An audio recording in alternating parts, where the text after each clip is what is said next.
Tema kita adalah saling menanggung beban.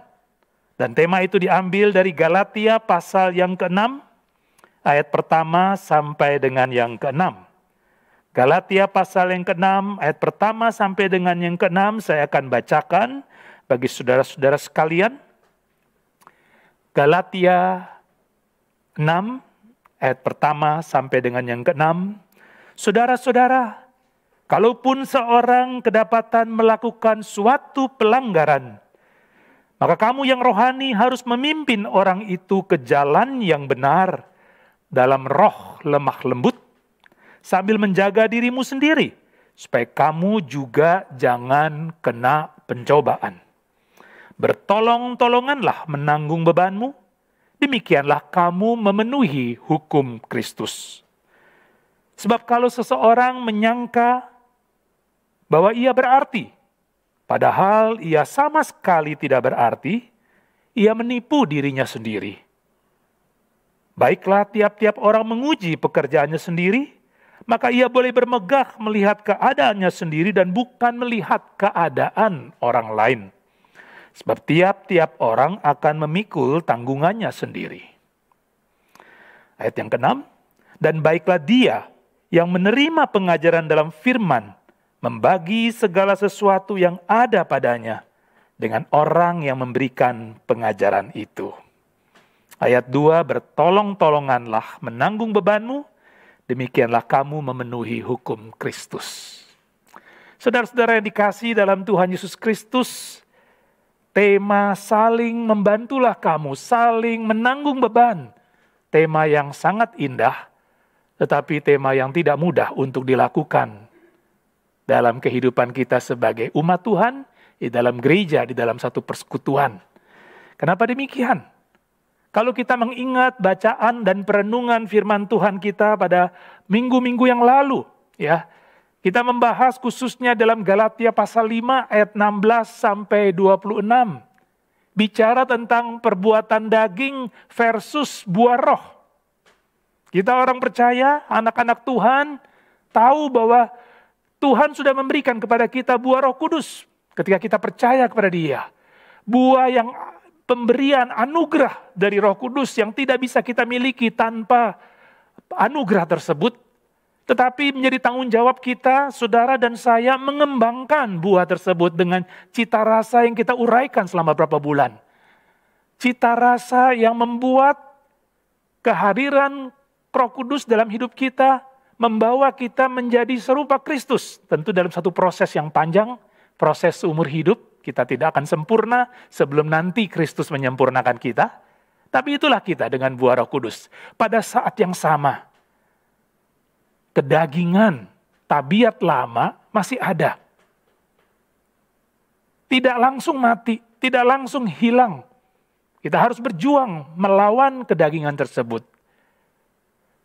Di satu sisi dengan pertolongan Roh Kudus, buah roh itu semakin bertumbuh, karakter kita semakin serupa Kristus. Di sisi yang lain kita berjuang, menjaga diri, supaya buah roh penguasaan diri ada dalam diri kita, dan kedagingan itu satu persatu dikalahkan.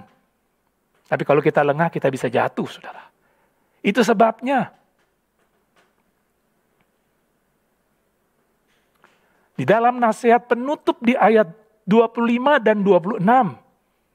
Paulus berkata, jikalau kita hidup oleh roh, baiklah hidup kita juga dipimpin oleh roh. Artinya terus-menerus memberi diri dipimpin oleh roh. Terus-menerus memberi diri untuk dikuasai, dikendalikan oleh Roh Kudus. Tidak dengan kekuatan sendiri. Kemudian juga di ayat 26, agar kedagingan tidak menjebak kita, sehingga kita jatuh ke dalam dosa. Janganlah kita gila hormat, janganlah kita saling menantang, dan saling mendengki. Apa maksudnya? Orientasi bukan pada diri sendiri. Pada waktu kita gila hormat, berarti kita yang selalu menjadi orientasi hidup. Kita yang sudah ditebus oleh darah Kristus, Kristus pusat hidup kita. Allah sumber kekuatan dan kemenangan kita. Kalau kita membandingkan diri dengan orang lain, itu menjadi salah satu cara untuk kita jatuh kembali. Pada waktu kita merasa diri kita lebih hebat dari orang lain, kita sombong. Berarti kita sudah terjatuh ke dalam kedagingan. Kalau kita membandingkan orang lain, rasa kita jauh, kita jadi rendah diri. Kita merasa tidak punya apa-apa, kita kemudian menjadi tidak berfungsi, paralyzed. Karena kita bandingkan diri kita dengan orang lain. Atau kita iri hati, kenapa dia bisa, saya tidak bisa. Kedagingan ada di sekeliling kita. Kedagingan ada di dalam dunia ini. Kalau kita dekat dengan Roh Kudus, kita menghasilkan buah Roh Kudus, kedagingan tidak akan bisa mengalahkan kita. Tapi begitu kita lengah, kita bisa jatuh. Bersyukur pada Tuhan, anugerahnya disediakan untuk pengampunan. Ya. Anugerahnya diberikan. Kuasa darahnya yang sudah pernah menebus hidup kita, tetap berkuasa untuk melindungi kita. Nah saudara, berarti waktu kita menyadari hal tersebut, maka perintah yang kita baca di pasal 6, Galatia 6 ini. Ayat 1 mulai dengan kata, saudara-saudara kalaupun seorang kedapatan melakukan suatu pelanggaran. Ya, kita mau bicara bagaimana sikap kita sebagai orang percaya, sebagai saudara seiman, kepada saudara-saudara kita yang jatuh. Ada beberapa hal di sini pertama. Di ayat pertama, saudara-saudara kalaupun seorang kedapatan melakukan suatu pelanggaran, maka kamu yang rohani harus memimpin orang itu ke jalan yang benar dalam roh lemah lembut, sambil menjaga dirimu sendiri supaya kamu jangan kena pencobaan. Saudara, yang pertama sikap kita tidak menghakimi. Kenapa tidak menghakimi? Pertama, saudara, ya, karena yang namanya pelanggaran itu dalam kata Yunani yang dipakai itu bukan satu perbuatan dosa yang disengaja melawan Tuhan. Orang yang masih hidup di dalam dosa yang sengaja melawan Tuhan, yang sengaja tidak mau tunduk kepada Allah. Tapi ini anak-anak Tuhan yang karena kelengahan, yang karena godaan, karena lengah, lalu dia terjatuh. Siapapun bisa terjatuh. Ya, orang yang memiliki buah Roh Kudus yang sudah bertumbuh juga bisa jatuh kalau lengah. Maka dia tidak menghakimi, karena apa? Yang sedang jatuh, yang sedang gagal, saudara kita, sesama kita. Dan kita yang rohani dikatakan demikian. Dalam bahasa Yunaninya itu pneumatikos, penuh roh. Pneuma, buah roh, buah dari pneuma, Roh Kudus. Jadi seorang yang penuh dengan roh, saudara dan saya mengatakan saya anak Tuhan rohani. Justru kita harus semakin sadar, ini anugerah. Saya bisa mendekati serupa Kristus, sedang bertumbuh dalam proses itu semua anugerah Tuhan. Dia juga punya anugerah Tuhan, tapi dia sedang terjatuh. Saudaraku ini sedang gagal. Aku ingat, aku yang sedang tidak jatuh. Bukan sombong, bukan merasa, oh saya hebat, dia memang tidak layak jadi anak Tuhan. Dia memang pantasnya untuk dihukum Tuhan. Tidak demikian, saudara.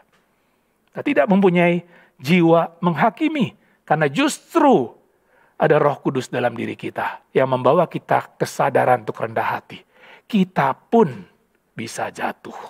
Kita pun kalau lengah. Kita pun kalau nggak dekat dengan Tuhan, tidak pelihara kehidupan rohani kita yang dekat dengan Tuhan, tidak dengar-dengaran suara Tuhan, kita bisa gagal. Dunia ini terus memberikan godaan. Iblis terus mencoba menipu kita menjadi serupa dengan dunia. Untuk ikut-ikut dengan dunia. Sehingga kalau kita tidak dekat kepada dia, kita jatuh. Dan saudara kita yang sedang jatuh, bukan karena dia belum kenal Tuhan, bukan karena dia sedang melawan Tuhan. Dia sedang lengah dan jatuh. Jangan menghakimi. Sikap yang pertama kita harus miliki adalah tidak menghakimi. Tidak menghakimi. Karena kita juga bisa dalam posisi yang sama dengan dia. Itu sebabnya saudara, di ayat yang kedua dikatakan,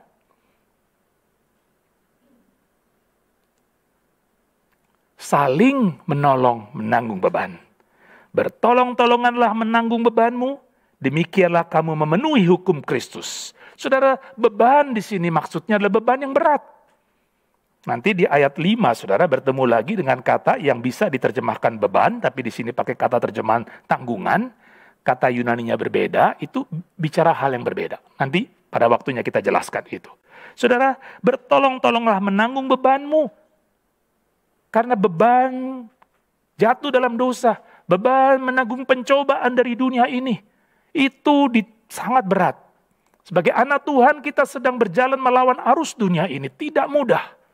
Godaan untuk membuat kita goyah dari kesetiaan kita. Untuk membuat kita ragu bahwa Tuhan kita sanggup, bahwa Tuhan kita penuh dengan kasih.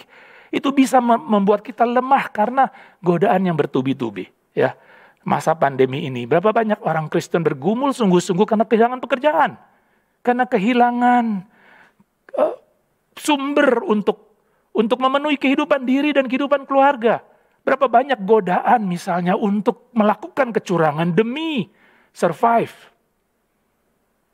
Seorang teman istri saya menceritakan ada orang yang berkata kepada teman, jadi ini dari teman ke teman saudara ya, dia kehilangan pekerjaan sebagai seorang yang menjadi sumber utama keluarga.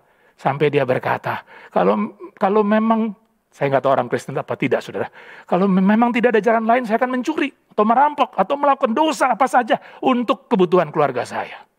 Saudara, dalam situasi seperti itu, orang Kristen bisa.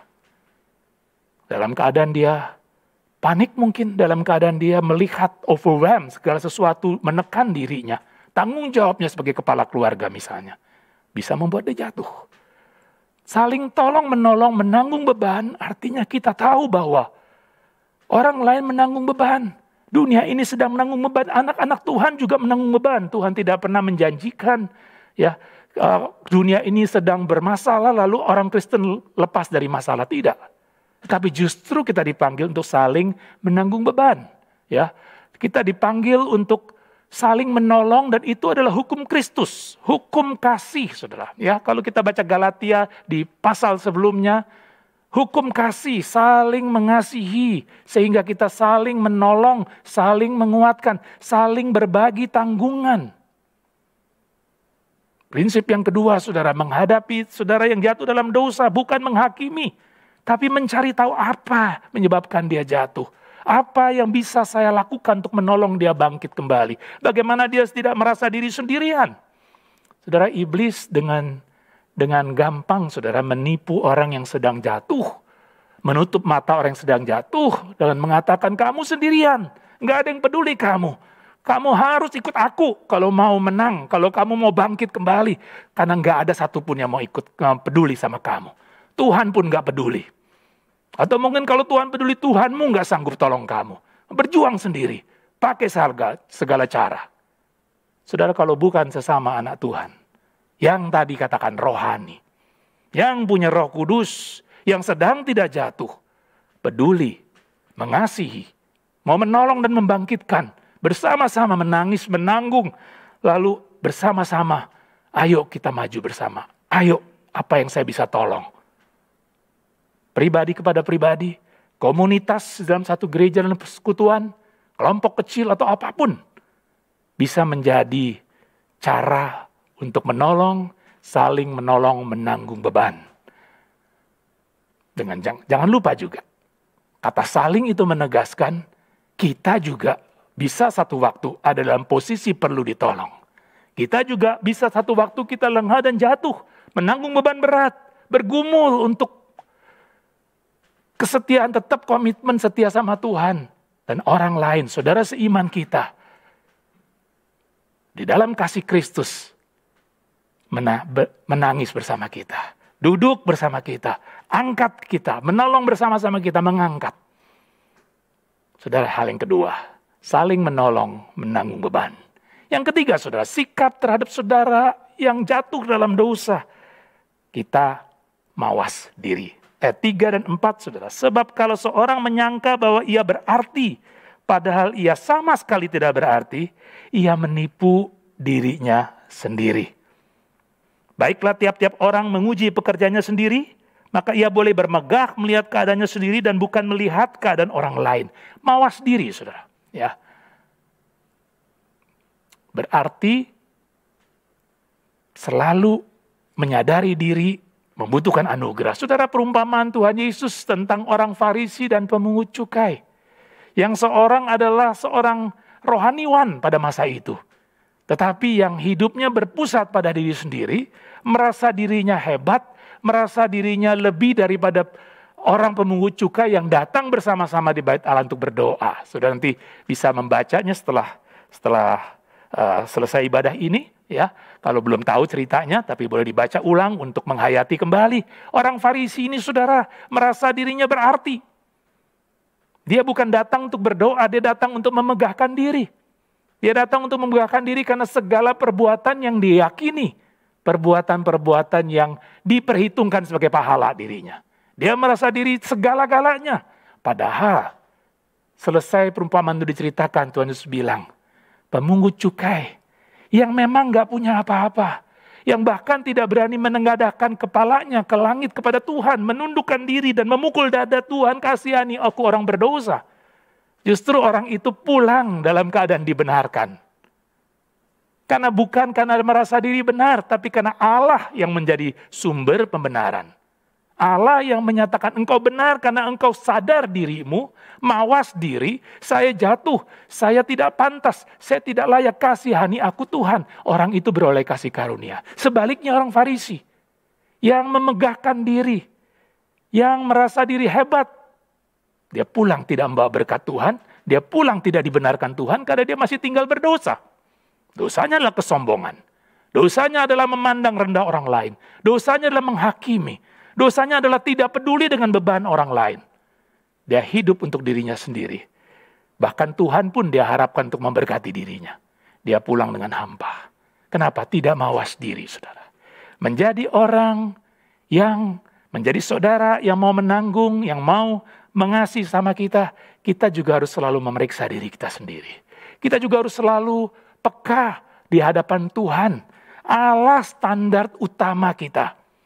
Bukan orang lain. Tadi saya katakan sudah di bagian permulaan, kalau kita merasa lebih hebat dari orang lain, sombong.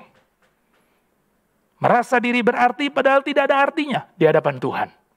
Karena ukurannya bukan Tuhan. Ukurannya orang lain yang sedang jatuh. Kesombongan tidak bisa membawa apa-apa. Kesombongan justru merupakan dosa yang dibenci Tuhan. Karena orang sombong berarti anggap dirinya lebih besar dari Tuhan bahkan. Saya tidak perlu Tuhan membantu saya, karena saya bisa sendiri. Saya bahkan pantasnya untuk diberkati. Tapi kesombongan itu membuat dia lupa diri. Dan saudara, standar utama adalah Allah. Pada waktu Allah jadi standar utama, nggak akan ada orang Kristen yang sombong, saudara. Karena kita sadar kalau saya berhasil, kalau hari ini saya dalam kehidupan rohani yang dekat dengan Tuhan, itu anugerah semata-mata. Kristus jadi standarnya. Dan kita bisa membaca dan menikmati atau belajar firman Tuhan karena Alkitab seluruhnya adalah bicara tentang Kristus yang sempurna di dalam memenuhi standar Allah. Waktu kita mawas diri, lalu melihat sesama kita jatuh, dan kita mengatakan saya juga bisa seperti dia, maka saya akan sangat berhati-hati menjaga perkataan saya, tidak menghakimi, tidak menegur seolah-olah mengatakan dasar kamu, ya. Atau menyalahkan kamu, tapi sekali lagi saudara, bersama-sama menanggung beban, itu sesuatu yang sangat indah saudara, seandainya. Ya saya katakan seandainya karena memang sulit. Bisa terjadi di dalam kehidupan kita sebagai bergereja, dan kita harus lakukan itu. Kita minta pertolongan sama Tuhan. Waktu kita ukur diri kita dengan standar Tuhan, membawa kita lebih dekat kepada Tuhan lagi. Membawa kita bertelut di hadapan Tuhan. Bahkan kalau perlu, dan memang perlu, mengaku dosa. Ampuni saya Tuhan kalau saya sombong. Ampuni Tuhan kalau saya menghina saudara saya yang sedang jatuh. Bukan menangis bersama, bukan merangkul, bukan bersama-sama bangkit. Ampuni saya kalau saya sudah melanggar hukum Kristus. Ampuni saya kalau saya tidak berkaca pada firman Tuhan. Saudara, mawas diri. Kata kunci yang penting, saudara, untuk menjaga kehidupan kita. Tidak terjebak pada kesombongan, dan kemudian tidak terjebak kepada akhirnya kita jatuh. Karena kita hanya dengan kekuatan sendiri, bukan mengandalkan Tuhan, menjalani hidup yang penuh dengan cobaan. Dan yang keempat, saudara, sikap terhadap saudara kita yang jatuh dalam dosa. Menghormati martabatnya. Kita bukan menolong orang karena dia sedang terpuruk. Waduh, memang gak bisa apa-apa. Sudah habis-habisan. Kita tolong dengan semata-mata charity. Semata-mata belas kasih. Tetapi belas kasih yang dari Tuhan. Sambil menyadari diri kita juga bisa jatuh ke dalam yang sama, saudara. Di sini dikatakan, saudara, sebab tiap-tiap orang akan memikul tanggungannya sendiri. Saudara, tanggungan di sini, kata yang dipakai dalam bahasa Yunani itu artinya, saudara, seperti sebuah ransel yang dipikul oleh seorang prajurit untuk membawa kebutuhan hidupnya sehari demi sehari waktu dia menjalankan tugas, fungsi sebagai seorang prajurit. Semua peralatan yang perlu untuk dirinya, itu ditaruh dalam sebuah ransel kecil, dipikul oleh dia. Ini tidak bisa dipikul orang lain, saudara. Ini dipikul sendiri, ini tanggung jawab sendiri. Dan dengan itu, saudara, dia sadar dia prajurit. Berarti, saudara, kita menghormati martabat orang yang sedang jatuh, karena dia gambar Allah. Di dalam dirinya ada citra Allah. Memang dirusak oleh dosa. Karena semua manusia berbuat dosa, citra Allah tidak hilang, gambar Allah tidak hilang, tapi rusak. Tidak berfungsi. Tetapi tetap gambar Allah. Maka menghormati martabat, saudara, artinya kita menolong dia kembali kepada kesadaran, kamu gambar Allah, saya gambar Allah. Kita saling menolong.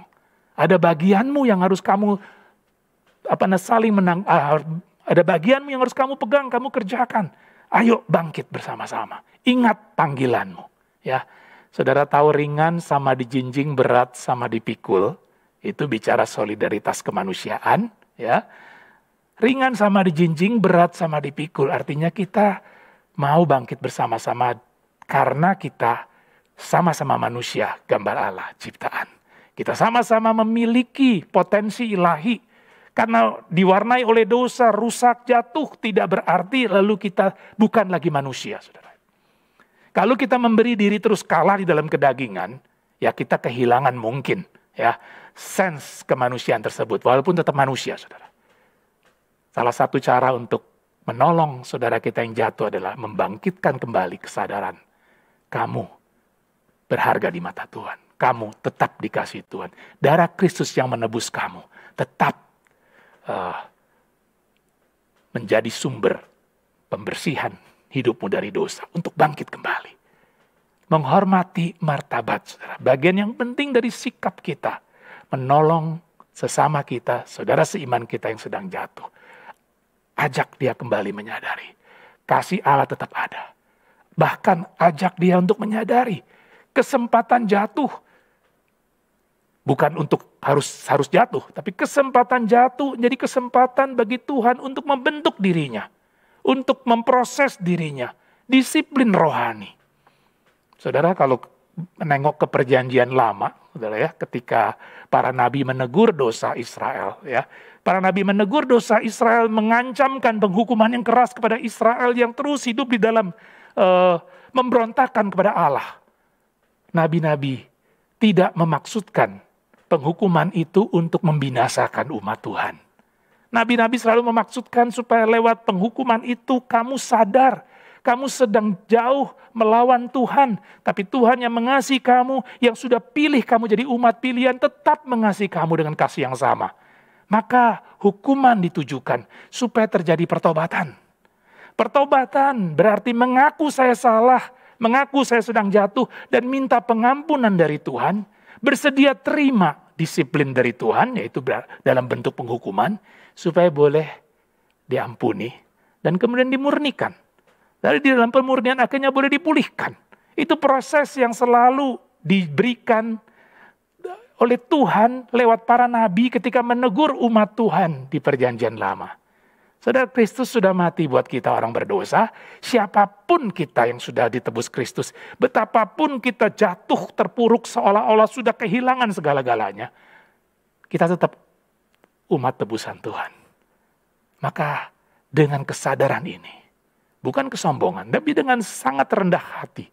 Ya, karena tahu bahwa kalau saya bisa bangkit, kalau saya bisa kembali kuat, itu karena Tuhan yang memberikan sesuatu yang kekal dalam diri saya, tidak pernah ditariknya kembali. Gambar Allah yang rusak melalui kematian Kristus sudah dipulihkan. Dan kita sedang menuju dalam proses pemulihan tersebut. Jatuh bangun menjadi sesuatu yang boleh katakan wajar, dalam arti kita masih tinggal dalam dunia yang penuh dengan godaan, sehingga kesadaran bahwa kita tetap dikasih Allah martabat kita, gambar Allah tetap ada. Itu mendorong kita bangkit kembali, mendorong orang yang jatuh bangkit kembali. Bukan untuk terima charity, saudara. Tapi untuk menerima ini proses Tuhan sedang membentuk dirinya, disiplin rohani. Saudaraku yang dikasihi dalam Tuhan Yesus Kristus, tidak menghilangkan tanggung jawab pribadi. Bahwa kamu harus bangkit karena kamu adalah gambar Allah. Yang sudah ditebus oleh Kristus. Kristus sudah jadi model gambar Allah yang sempurna. Sekarang kamu bangkit, arahkan kembali dirimu kepada Kristus. Tentu berarti membaca kembali, ulang firman Tuhan, merenungkannya dan belajar untuk menaati kembali firman Tuhan. Proses yang harus terjadi seumur hidup kita. Proses yang boleh saja pada satu waktu seolah-olah terhenti karena kejatuhan kita, tapi harus diteruskan lagi. Ini proses seumur hidup, saudara. Dan mengingatkan orang waktu dia jatuh harus bangkit kembali. 1000 kali jatuh, 1000 kali bangkit. 1001 kali bangkit mungkin gitu ya. Sehingga selalu lebih untuk maju. Bukan dengan kekuatan sendiri sekali lagi. Tapi dengan kekuatan yang berasal dari Tuhan. Saudara, yang terakhir. Ayat 6, saudara. Saya membaca ayat 6 ini sebenarnya nggak ada langsung kaitannya. Dengan bertolong-tolong menanggung bebanmu dalam konteks jatuh dalam dosa. Ya. Tetapi saya kira sangat baik juga dijadikan poin yang ke-6. Tahu berterima kasih. Ya, di sini dikatakan, saudara, ayat 6, dan baiklah dia yang menerima pengajaran dan dalam firman membagi segala sesuatu yang ada padanya dengan orang yang memberikan pengajaran itu. Saudara, kalau saya perhatikan ayat 6 ini mungkin lebih tepat, kalau saya pribadi menganalisanya, lebih tepat orang yang jatuh tadi, yang sudah bangkit karena perhatian, kepedulian saudara seimannya, karena ditolong, dinasehati, ditegur dalam kasih, didampingi untuk bangkit. Naikkan rasa syukur, karena saya dipedulikan. Tuhan peduli saya, Tuhan kirim saudara seiman untuk menolong saya. Saya pikir itu mungkin lebih tepat. Tapi saudara, pada saat yang sama juga, kita yang tadi menjadi penolong, menjadi orang yang bersama menanggung beban saudara kita yang jatuh, kita punya sikap berterima kasih. Untuk 3 hal, saudara. Pertama, kita bersyukur karena kita bisa menolong. Kita bersyukur kita sedang dalam keadaan yang baik. Rohani kita sedang dekat dengan Tuhan sehingga kita bisa melihat dengan kacamata Tuhan. Saudara kita yang jatuh, kita penuh dengan passionnya Kristus, kasihnya Kristus untuk menolong dia naik. Bersyukur. Karena saya sedang kuat, bukan dengan kekuatan sendiri. Sehingga saya bisa menolong. Kedua, saudara, saya bersyukur juga karena saya juga pernah ditolong. Hari ini saya bisa tolong, peduli, care sama orang yang lain. Karena saya juga pernah jatuh. Dan ada orang lain Tuhan kirim peduli sama saya. Saya bisa bangkit kembali. Dan apa yang saya lakukan adalah tindakan nyata kebersyukuran saya. Dan menolong orang nanti yang sudah bangkit. Yang sudah bangkit dari keterpurukannya.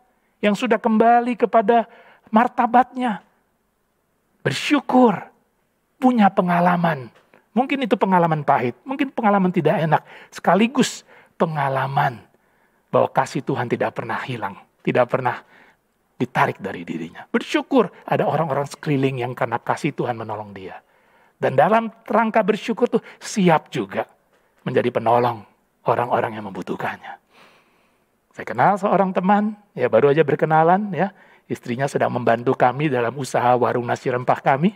Ya, suaminya ini dulu seorang yang punya penyakit TBC. Ya. Saya nggak tahu seberapa parahnya, tapi yang jelas dia menerima pertolongan dan kemudian dia sembuh. Sekarang dia menjadi relawan untuk orang-orang yang kena penyakit TBC, saudara. Ya, karena penyakit TBC itu di Indonesia masih banyak. Ya, di dalam pandemi seperti ini lebih sulit orang-orang tersebut bertahan. Orang-orang itu kalau di terapi saudara harus disuntik, harus minum obat, dan minum obat itu untuk satu masa panjang. Bisa 6 bulan sampai 2 tahun. Dan tidak boleh berhenti sama sekali. Kalau terhenti sekali, harus mengulang dari awal. Resistan saudara yang terjadi. Ya, semakin kebal terhadap penyakit ini tidak, semakin obatnya makin kuat. Dan orang-orang ini saudara kalau lagi minum obat, katanya tidak bisa kerja. Karena obat itu membuat dia halusinasi. Obat itu membuat dia nggak bisa ngapa-ngapain. Jadi betapa sulitnya orang-orang yang sedang diterapi dengan obatan TBC itu harus setia. Ya. Teman saya ini, ya, dia menjadi relawan untuk mendampingi, menolong, supaya orang-orang tersebut bisa terus menghadapi terapi pengobatan dengan baik. Dia mendampingi terus. Dia bisa lakukan itu kenapa? Karena ada rasa syukur, karena dia juga pernah ditolong dari penyakit TBC-nya. Dia tahu betapa susahnya untuk melalui hari-hari pengobatan itu. Maka dia menjadi seorang relawan. Kemana-mana dia cari. Ya, ada orang bilang di sini ada pasien yang perlu dilayani, datang. Saudara, tindakan nyata kebersyukuran yang membawa kita menjadi orang-orang yang Tuhan bisa pakai, bertolong-tolongan menanggung beban, ya, membantu teman-teman yang sedang jatuh, terus menjaga diri jangan jatuh, terus menjaga diri rendah hati, bersandar pada Tuhan, dan mendorong orang-orang itu sampai juga bersandar kepada Tuhan, dan akhirnya mereka yang sudah dikuatkan menjadi penolong bagi orang-orang lain dan saling menolong. Kiranya Tuhan menolong kita semua ya, menjadi pelaku-pelaku firman hari ini. Tengok sekeliling kita, siapakah saudara kita yang sedang bergumul dengan beban tertentu? Apa yang bisa saya lakukan? Minimal mendoakan. Tetapi kalau Tuhan berikan sesuatu yang lebih, entah talenta kita, entah satu kelebihan dalam diri kita untuk dipakai menolong orang. Sambil menolong dia, mengingatkan dia dikasih Tuhan. Dia bisa bangkit lagi dari keterpurukannya. Saya sedia, Tuhan sedia menyertai dan menolong. Kiranya Tuhan berkati kita sekalian. Mari kita berdoa.